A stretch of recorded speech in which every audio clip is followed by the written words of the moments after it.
Today we're going to talk about this. Ooh, does that make you dizzy? It's a bit psychedelic. You've seen this type of box before, so you may have guessed it's Faber-Castell. Well, it is. I got another Faber-Castell pen, my third, which is saying something. I love the brand. And this pen was actually recommended to me quite a while ago, and then I checked it out and I thought, well, I'm not sure. Then that same person recommended it to me again, while first it was with my emotion review, and then she recommended it to me again with my Faber-Castell basic review. And I checked it out again, and then I saw it was for sale, on sale, and I thought, well, alright. And I'm happy I did, because it's a pretty cool pen. Out of that little cardboard box comes this box, which is plastic. I still think it looks like a spaceship, and I think it looks pretty cool. The Faber-Castell logo is on there, and it's just cool. You open it up like this, and then there's the pen. Here's a little booklet with information. You take the pen out, and what we have here is the Faber-Castell Ondoro. It's a somewhat odd name, but Ondoro. Now you have two Ondoros. You have one with an orange barrel, and you have one with a black barrel. I got the one with the orange barrel because I have a lot of black pens, and I thought this would be interesting. Okay, so Faber-Castell is known for its pencils. I think it started as a pencil company. Mechanical pencils, I think, but I think they also made, regular wooden pencils. I think. I'm not absolutely sure. This reminded me of a pencil because it is hexagonal. It's like it has 6 sides. And if you look at this, it's too wide, but it kind of reminds me of a pencil. You got these, actually that's Rhodia with the orange pencils, but it kind of reminds me of that. Okay, so let's cover the parts of this pen. I'll tell you what I like about it, what I don't like about it, and then I'll do a writing sample. Okay, well, first of all, on top of the cap is hexagonal too. The cap is made of shiny chrome. It's really shiny. I can literally see myself in here like a mirror, so that's pretty cool. I mean, not me, but the fact that it's a mirror finish. On top of the cap here, you cannot see this. It won't focus, but it actually says Faber-Castell since, if I read this correctly, I can't read it. I think it says 1761. Let's just take the triplet. There we go. If only I held it the right way up. Yes, 1761. So, that's an old company, and that's all there's on the cap. So there are no other markings or anything. It's chrome. It's pretty prone to getting your fingerprints on there. So if you're a hitman, be careful of that. Then we have the clip. Now the clip has a sort of spring-loaded mechanism, which I cannot show you very well. It doesn't do that much. In any case, it's spring-loaded, so that's actually kind of cool. Nice and springy, but it will click back in place. On one side of the clip, it actually says Germany, and that's it. There's nothing else. The barrel is just a barrel. There's nothing to see here. There are no markings. On the bottom, there's a sort of a rounded circle-like thing, but it doesn't do anything. There's no brand names, no model names, whatever. Just this orange. Now, if you would buy the black version, then this would be black, and apart from that, it will be the same pen as I have here. Okay, you take off the cap, which is fairly tight again. Faber-Castell seems to have a thing for very tight pen closures. I'm not sure, it just seems to be that way. The nib looks to me like the nib that's on the basic. And I'm happy it looks that way because that is an excellent nib. And again, here we have a very nice nib. There are all kinds of dots going in a pattern like that on the nib. It has no breather hole. It says B because it's broad, and then it says something. I'm getting old. For some reason, I just can't read it. Not my day. Ah, I can't read it because it's not writing. Well, it seems to have a weird picture on there of a horse and someone. I just can't see what it is. It's arty. It's probably the Faber-Castell logo again. Oh yeah, it's two horse riders fighting or something. Whatever.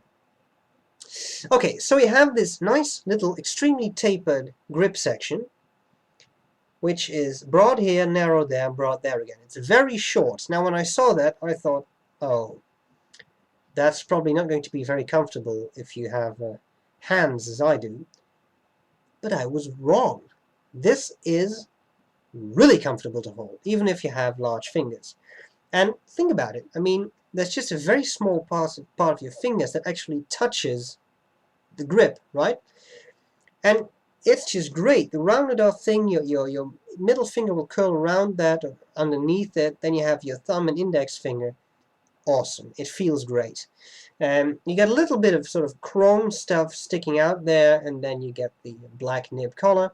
You can unscrew the nib, take it out, clean the pen. Very, very useful. And then you can unscrew this barrel. Now, this looks like it's one piece of plastic.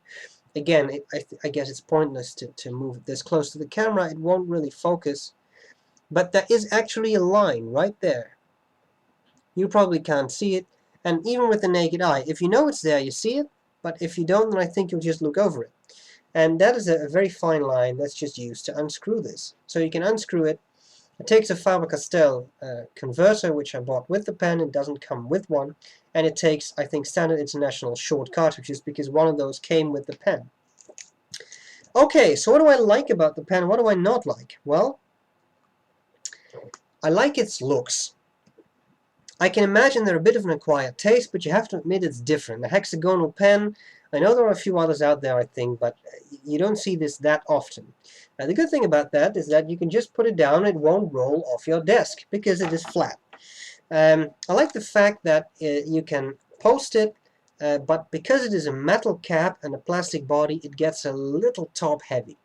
But I could actually also use this not posted. It's definitely big enough for that. I like the color of the pen. This bright orange, I think, is pretty flashy. I'm not sure how well my camera picks it up. It looks a bit yellowish to me right now, but it's actually a very bright orange. But not so bright that it actually hurts your eyes. It's a nice color. I like the clip. The nib is fantastic, which is one of the reasons why I bought it. I have 3 Faber-Castells. They all have magnificent nibs. Just stainless steel, no gold. Very, very smooth. I really like them. So that's all stuff I like. Could you convert this into an eyedropper? Well, I'm not sure. I haven't tried.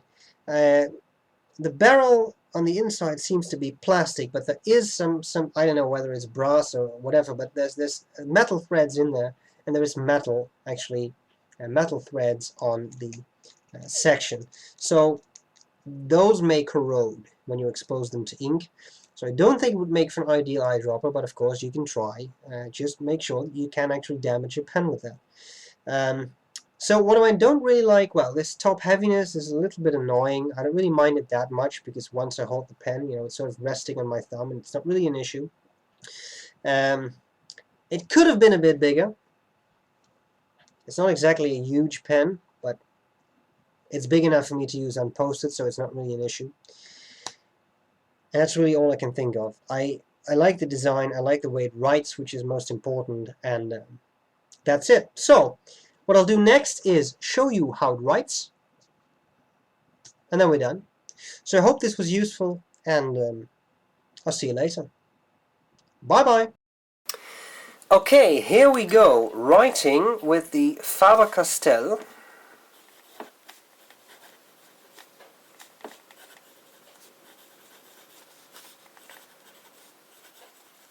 Ondoro. The nib is broad, and the ink is Mont Blanc Toffee Brown. Just write down toffee. I've been using this pen for a few days now, and I really like the smoothness of this nib. I expected it would be smooth because I have 2 other Faber-Castell nibs, but again, I'm not disappointed. It just glides across the paper.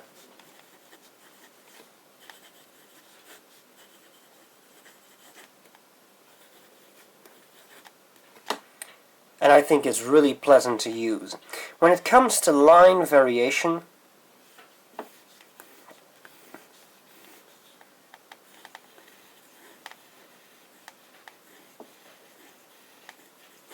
You can squeeze out a little, but I don't think it's extremely pronounced. Excuse me. So it's interesting.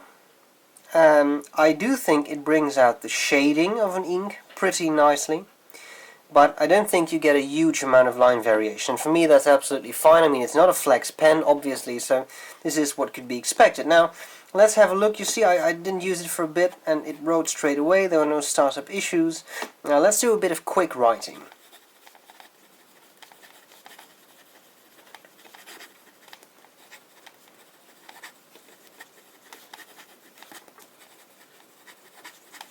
Not being legible, just being fast. You see, there were no skips, there was no skidding, so the feed of the pen can really keep up with the writing. I think that's a very good thing. Okay, so let's do some coloring to assess the wetness.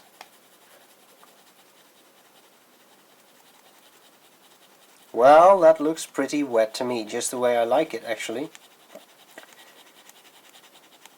Nice, right? And really wet. Okay, I'll do it there too. So, I really like that in a pen, and I just love it a lot. Its looks, I'm sure, are not for everyone. I'm not I'm not convinced whether I think this is a beautiful design, but I do think it's interesting, and this nib is so magnificently smooth that I don't really mind. Could have been purple, I would still enjoy it. So I hope this was useful. I thank you for watching. And the Steve Meister, I don't know, the Steve Meister, I can't even spell my own nickname. Well, he signs off anyway, so, bye-bye.